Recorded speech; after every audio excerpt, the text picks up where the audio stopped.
जय जगन्नाथ। ଏବେ ଆମେ ସମସ୍ତେ ବାହାରିକି ଯାଉଛୁ ମନ୍ଦିର, ଯେହେତୁ ଆଜି ଜାଗର।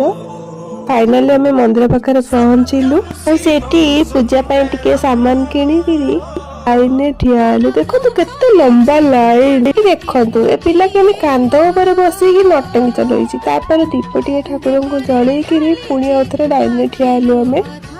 ବଡ ଲମ୍ବା ଲାଇନ ଲାଗିଥିଲା। ଏଇଠି ଥଣ୍ଡାର ବି ବ୍ୟବସ୍ଥା ହେଇଥିଲା। ଏଇଠି ଦେଖନ୍ତୁ ରିଷି କେମିତି ବିରକ୍ତ କରୁଛି। ଫାଇନାଲି ବହୁତ ସମୟ ଲାଇନରେ ଠିଆ ହେଲା ପରେ ପହଞ୍ଚିଲୁ ଠାକୁରଙ୍କ ପାଖରେ।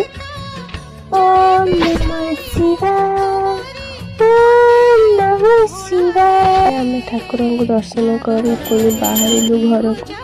ଆଜି ଯେହେତୁ ଉପବାସ ଥିଲା, ସ୍ୱାମୀ ଷ୍ଟାଇଲ ମାରି ଗୋଟେ ପଇଡ ପିଇବାକୁ ଦେଲେ। ପିଇକିରି ତାପରେ ସନ୍ଧ୍ୟାରେ ଆମେ ବାହାରିଲୁ ପୁଣି ଠାକୁରଙ୍କ ଦର୍ଶନ ପାଇଁ। ବହୁତ ଦୂରରେ ଗାଡି ରଖିବାକୁ ପଡିଲା। ଫାଇନାଲି ଆମେ ମନ୍ଦିରରେ ପହଞ୍ଚିଲୁ ଆଉ ବହୁତ ବଢିଆ ଦର୍ଶନ ହେଲା ଠାକୁରଙ୍କ ଏଠି।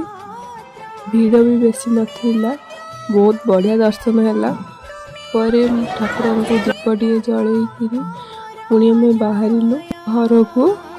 ପହଞ୍ଚିଲା ବେଳକୁ ଟିଭିରେ ଦେଖିଲୁ ଲିଙ୍ଗରାଜ ଠାକୁରଙ୍କ ଦୀପ ଉଠି ଯାଇଛି, ସେଇଠି ଦର୍ଶନ କଲୁ। ଦର୍ଶନ କରିସାରିଲା ପରେ ଟିକେ ବେଲପତ୍ର ସାରିକିରି ମିଶ୍ରି ପାଣି ଟିକେ ପିଇଲି। ମୁଁ ଭିଡ଼ିଓଟା ଏଣ୍ଡ କରୁଛି। ହର ହର ମହାଦେବ।